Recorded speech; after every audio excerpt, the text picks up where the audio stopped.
Hi, I'm Beth from Beth Bikes. Today I am here for another Katy Trail Friday video. Today I'm going to be telling you all about day one on the Katy Trail. This is one of several videos all about my journey on the Katy Trail. If you want to see the rest of the videos in this series, there will be a link to the playlist in the description box below. There are also blog posts that go along with these videos, so I will link that in the description box below. Let's start at the very beginning of the day. My mom and I woke up and we got the camper packed up in about 15 minutes after we had breakfast burritos for breakfast. We made these with eggs, tortillas, and the leftover Spanish rice from our night before. Then we headed into Clinton. It was about a half an hour drive into Clinton, and we got into downtown and we got to enjoy downtown, see all of the beautiful historic buildings and the courthouse that have been so well preserved. Then we planned on going to the Clinton Historical Society, but it is actually closed and is only open April through October, and we were there in March, so it wasn't open, but they have a couple of outbuildings that we got to go and walk around the outside of. And then it was time to head to the Katy Trail. We got to the westernmost terminus where I would be starting day one of the Katy Trail. I changed in the camper as we had the camper with us, and then it was time for me to get started riding. I had a little bit more than 30 miles of riding to do this day, and I knew that it was going to be painful after day 0, where I rode 50 miles after doing very little riding prior to this trip. So I got started on the trail, and the trail was a mixture of crushed limestone, a little bit looser gravel, a little bit of sand, but most of it was pretty hard packed and pretty easy to bike through. I only ran into one sandy section on the entire trail, and it was in this first section between Clinton and Sedalia, which was the place where I was riding to this first day.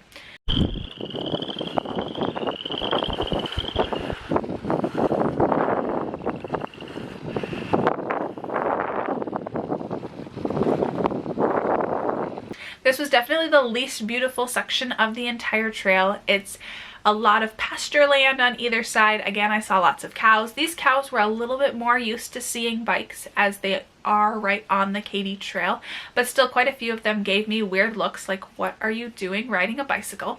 The first town that I went through was Calhoun, and I almost didn't even know that I had gone through Calhoun.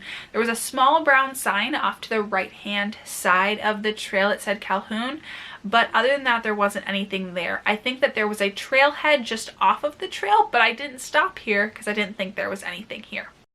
Throughout the entire trail, there are beautiful old railroad bridges.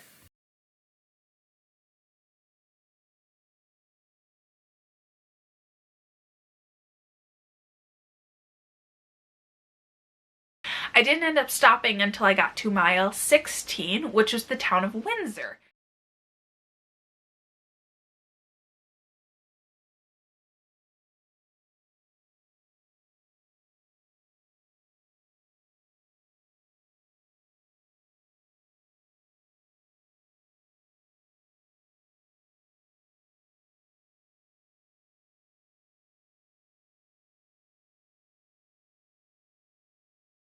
At each of the trailheads, there are signs that say what town you are in, and as soon as I got into Windsor, I knew that I was going to be taking a picture at each and every one of those trailheads on the Katy Trail.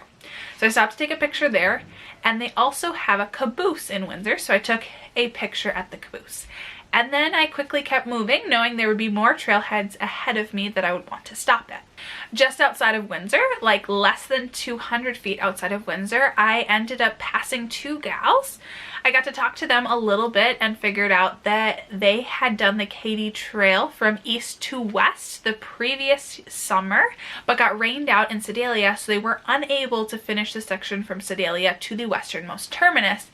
They were starting in Windsor and going to Sedalia to make up some of the miles that they had missed the previous summer. So I am still out here on the Katy Trail. A lot of it looks just like this. Crushed limestone or loose or pretty packed gravel, not loose gravel. Some of it's tree covered like this, and other parts of it are pretty open to the sun. Lots of farms on either side.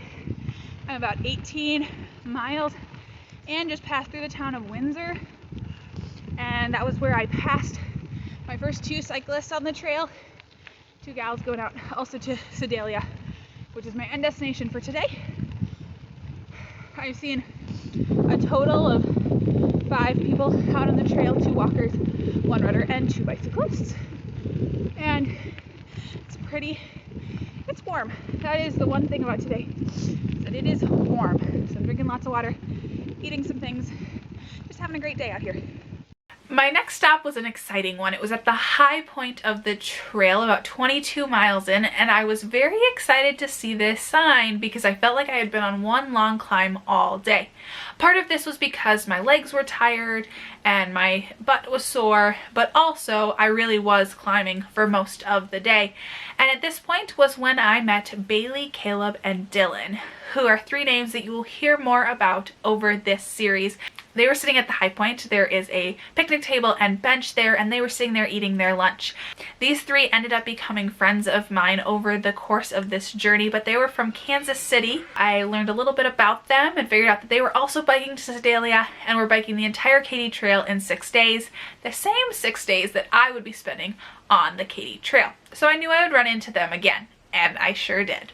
We only chatted for a few minutes as I knew that I needed to keep moving, as my mom and I had other excursions that we wanted to go on that evening before dinner time. So I made a stop at the high elevation point on the trail, which is like 553 feet of climbing. So I stopped there, I took a picture with the sign, and there were 3 other cyclists sitting there at the picnic table eating their lunch. Bailee, Caleb, and I think the third name was Daniel. I can't quite remember, but they are also doing the trail in 6 days, going from Clinton, where I started this morning, all the way to St. Charles, where I'll be ending on Friday, and they will also be ending. So it was cool to chat with them and see some other cyclists out on the trail doing the same thing I'm doing. A few miles after the high point, I ended up running into a couple of farm dogs. I slowed down. Again, I don't like farm dogs, and told the dog to go home. It ran into the ditch and I thought that it had left me behind, but in fact that was not true. I kept riding and didn't actually know that the dog was following me until I got to the next town, where the gals from Windsor ended up letting me know that the dog had chased me for quite a few miles. The next town that I stopped in was Green Ridge. Here I got a picture with the trailhead sign, and I also used the bathroom. Anytime that I use a porta potty, I place my bike up against the outside of it so that if it were to move, I could hear that, and it just gives me a little bit of peace while I'm using the bathroom. Here in Green Ridge was also where I got to talk to the gals from Windsor again. I got to know a little bit more of their story, and that was one of the cool things about the Katy Trail, is that each person has a story and they want to tell it. Every single person that I met on the Katy Trail was doing the Katy Trail for a different reason, doing a different section, different time, and they all had a story, and it was so cool to get to know all of these stories. And in this documentation, I kind of want to share some of those stories with you. I've told you about Caleb and Dylan and Bailee, and I will tell you more about them in the coming weeks. So even though I was biking the trail in the off season, which is October through March, there were plenty of porta potties and pit toilets. Most of the actual bathrooms were locked and closed for the season, and the water was turned off, but with cooler temperatures, I wasn't needing as much water. So I was able to carry enough on my bike with me. This section that I'm in right now is a little bit sandy. There are still points where I'm able to find a good packed spot where I can ride pretty well, but if I get out here, I'm sinking in, and it's a little bit more difficult to pedal.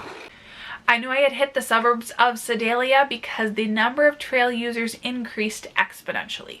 I went from seeing 5 bikes, 3 walkers, and 1 runner on the trail to ending up seeing 21 walkers, 15 bikers, and 6 runners. Then I rolled into Sedalia, where I was quite surprised by the depot. I've grown up in Minnesota and around trains, as much of Minnesota was built off of the rail system, but I was not used to seeing a depot of this size. While in Sedalia, my mom and I got a few pictures with the caboose there.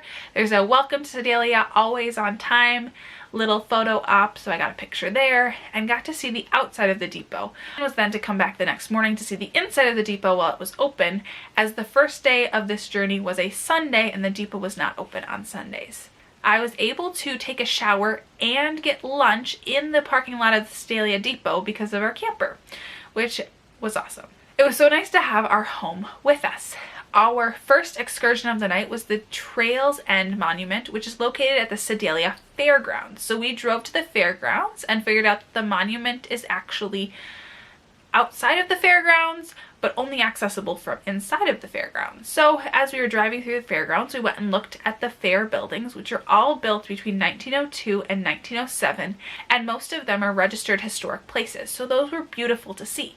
Then we headed over to the Trails End Monument, where we were able to look at it from a distance, but I wasn't happy with that. So I decided to climb the fence and look at the Trails End Monument. We think that there's a gate there to keep people in or out of the fairgrounds, but it's the only way to access the monument. So I climbed the fence and I ended up getting a couple of scratches on my hand, which will prove to be a problem on day 2. I got over the fence, took some pictures, and then climbed back over the fence to get back with my mom. My mom decided not to climb the fence with me. Then it was time for excursion number 2 of the evening, which was Bothwell Historic Lodge and State Park, which is located up on top of the bluffs just outside of Sedalia. We headed out there and we were planning on parking at the parking lot at the end of the park by the lodge, but when we got down there, realized you cannot park a camper down there, and there is also not a turnaround. So my mom carefully backed up and turned around, and we parked at the day camp area before hiking back to Bothwell Lodge. We were too late in the day to get a tour, but we're still able to go into the visitor center, and then we got to look around the outside of the house and the grounds. Then we walked back on a different path back to our car before getting in our car and driving to Finger Lakes State Park, where we would be staying for the next couple of days. Finger Lakes State Park is a motocross state park, so they've got a staging area and many motocross trails. So as we were entering the park, we could hear that. But that night was the only night that we heard them, as the next days were Monday and Tuesday, much quieter days. Here we filled on water and then got parked in our spot. Then we set up. I was in charge of setting up the outside while my mom set up the inside and got dinner made. That night for dinner we had ravioli with a meat and vegetable sauce, which was so yummy. After dinner we had a little bit of time before the sun went fully down, so we decided to take a short walk on the motocross trails, and it ended up being a little bit muddy, and so we were both happy to have sandals on. After our short little hike, we came back to the camper where we debriefed from the day and got ready for the next day, as it was going to be an early morning packed with another day full of adventure. Today's ride stats: the ride was 38.1 miles long. I ended up averaging 13 miles per hour. My moving time was 2 hours, 55 minutes, 37 seconds. My elapsed time was 3 hours, 8 minutes, 55 seconds. And my total elevation for today was 643 feet. I hope you enjoyed hearing all about day 1 on the Katy Trail. Come back next week to hear about day 2 on the Katy Trail. If you've enjoyed this video, give it a like and make sure you subscribe so you don't miss other Katy Trail and biking related videos. Until next time, I'm Beth. See ya.